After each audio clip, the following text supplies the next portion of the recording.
The new year has started. You have your schedule, your vision board, your affirmations, and a big headache caused by the pressure of achieving it all by the end of January, if possible, or yesterday, preferably. Hello, I am Sandra. I'm a professional actress, and I explore the ways in which you can take the power back over your life so you create the story that you want to live. We all know the excitement of the new year. We set a lot of goals, and we see ourselves in a new light, and we think that everything is possible. And everything is possible, but if we're stressed out and disconnected from life and ourselves and what's actually real, nothing will be achieved. And our vision board will be just a memory of our past self from December 2025. But we don't want that to happen, do we? So how do we eliminate the new year pressure to achieve our goals and make sure that by the end of this December we'll be who we wanted to be? First of all, think about your goals for this year. First of all, we have to make sure that we eliminate the possibility of quitting when we still want to achieve that goal. And to do that, we need to be honest about what we want and why.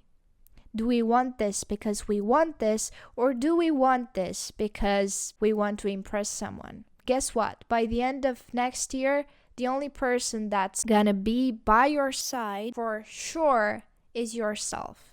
So why waste your year trying to impress someone who might not even be there? If you are sure that you do want that thing and you have an important enough why, we can move forward. Step number 1, make sure your goals are clear and specific. By that I mean not I want to be rich by the end of 2026. I want to have $1 million in my bank account. Step number 2, break the goal into actionable steps. If by the end of 2026 I want to have visited New York, then some actionable steps would be to put some money aside for my trip. Second of all, make sure that I review the offers for the airplane and accommodation, and I find when that trip would be possible. And then find out how I make sure that I collect that money until that point in time. This is just an example. You get the idea. Actionable steps. Point number 3, break the goals into mini goals for each month. For example, if by the end of 2026, I want to have lost 20 pounds. I don't know what that is in kilograms or in pounds. It doesn't matter. If that is my goal, then for January, I will say that the goal is to lose 4 pounds. I don't know. I'm just saying. So if my goal for January is to lose 2 pounds, for example, okay, that sounds doable. When I say 20 pounds, as if 20 pounds were like 200 pounds, if I said that would be like huge. That would create a huge pressure. But if I say that in January, I only want to lose 2 pounds, that sounds doable, right? And that's all I have to do for January for this goal. Then, point number 4, break those goals, those micro goals, into steps. So, if in January I want to lose X amount of pounds, then I make sure that I start running 3 miles per week. I start incorporating more vegetables in January. And then in February, I'll cut down on sugar. And in March, I'll cut down on meat or whatever. Keep in mind the fact that you don't have to achieve that goal by the end of January.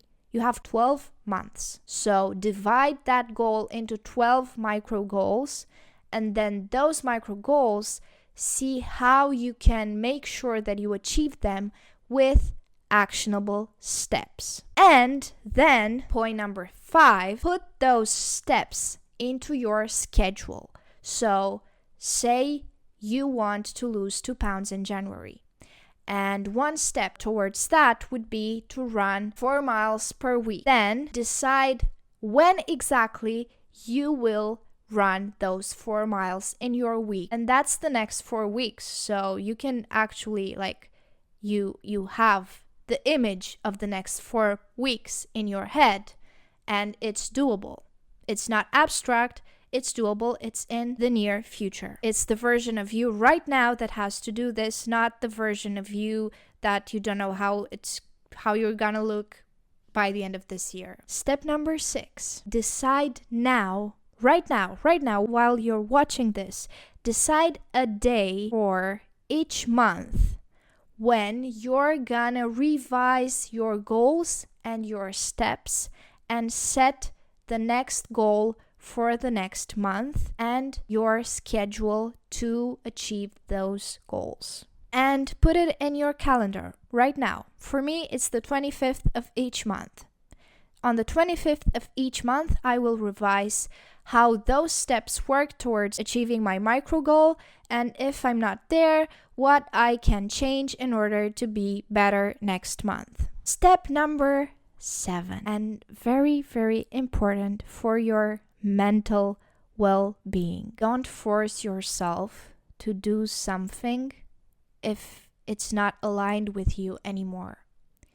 Somewhere along these 12 months, you may realize that you don't want to lose weight anymore because you're perfect just the way you are. And you've discovered freedom, and you've discovered that you love yourself like this. And maybe the version of you in December 2025 didn't see it and didn't know that it was gonna happen, but now you're happy this way. Or maybe by the end of June, you'll see that you've already lost those pounds and you'll want to do more. You'll want to be a bodybuilder. I don't know. Just don't give yourself the freedom of choosing. Just let that option exist. The option of changing your goal, even if it's not December 2026 yet or you haven't achieved it yet. Tell yourself that you can shift anytime if it's not aligned with you anymore. And there's nothing wrong with it, as long as it's from a place of knowing yourself better and from doing what's best for you, for the version of you that you've discovered now. Have faith in yourself. You can do everything you put your mind to if you believe in yourself. Please like this video if it helped, and let me know in the comments what your steps are and what you're curious to find out more about. Please subscribe to my channel, and see you on the next one.